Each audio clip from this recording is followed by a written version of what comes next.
Ladies and gentlemen of the press, we call you here today to state our initial position on the preliminary result given by the National Elections Commission on the presidential aspect of the 2023 presidential and legislative elections.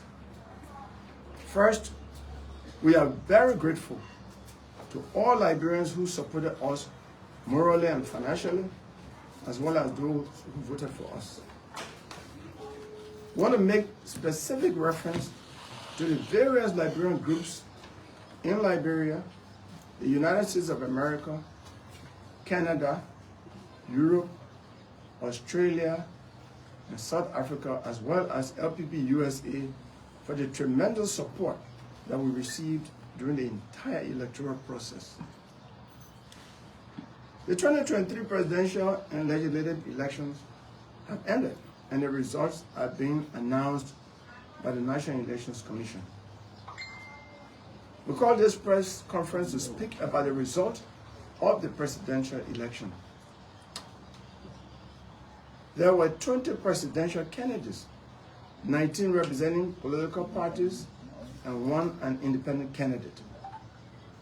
It is important to note that this was historically an important election because this was the first time since 1877 that a former ruling party and a current ruling party were participating in a presidential election.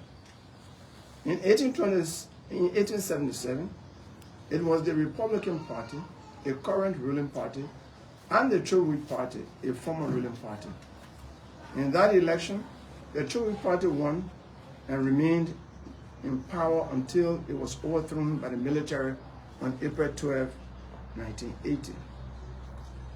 From the results thus far, the Liberian people decided to vote for the current ruling party and the former ruling party. The decision of the Liberian people is not a reflection of the failure of the other parties to campaign.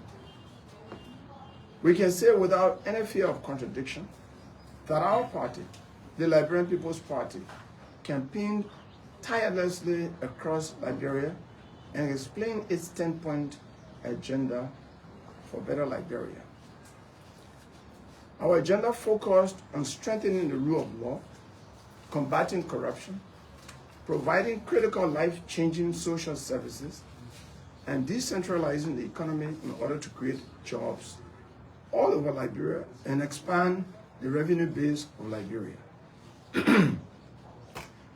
There are 4 critical life-changing social services that the LPP promised to provide the Liberian people in order to change their story for the better.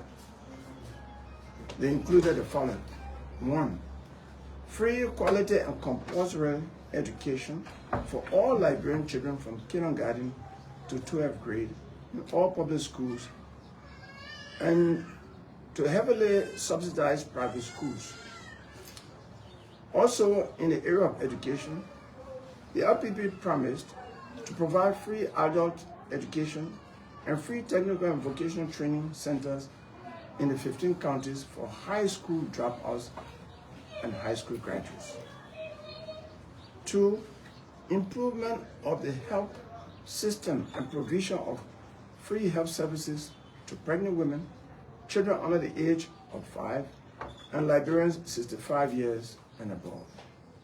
3, mechanization of rice production by distributing rice producing machines among the farmers in the 15 counties on a soft loan basis and equipping the military with the purpose of enabling it to produce not less than 100 acres of rice in each of the 15 counties of Liberia in order to end rice importation and gradually transform Liberia into a rice exporting country. 4, the establishment of polywork stations, substations in the 15 counties, equipped with yellow machines in order to build and maintain farm-to-market roads and highways. Additionally, we promised to fight drug abuse by paying DEA officers well, rehabilitating the victims of drug abuse, giving them skills, and severely punishing importers of drugs. In order to reduce the wide salary gap in government, we promised to reduce the salaries of the president and other high officials of government and increase the salaries of teachers, nurses, and other health workers, police and other law enforcement officers, as well as other civil servants.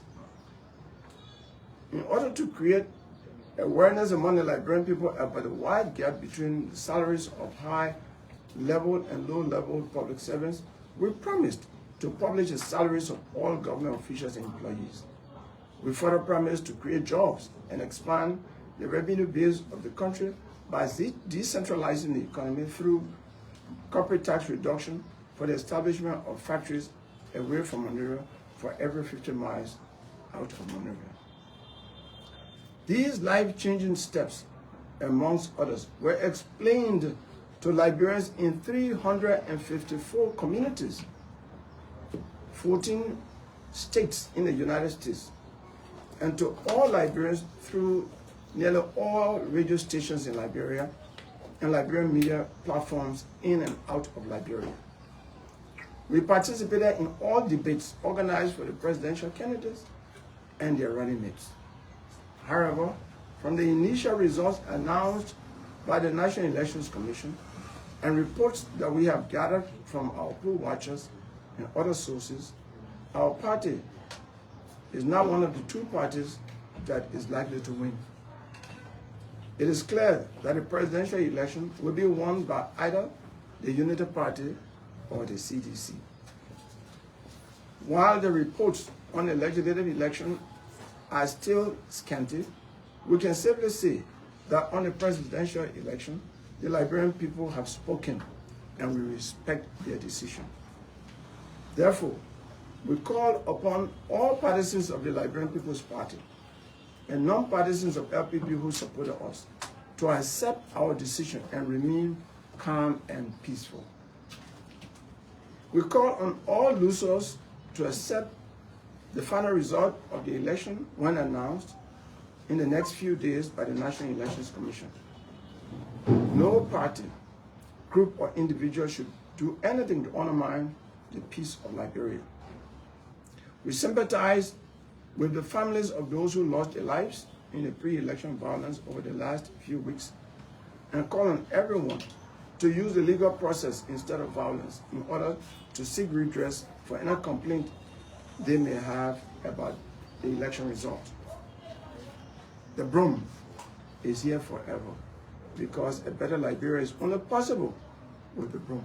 I thank you.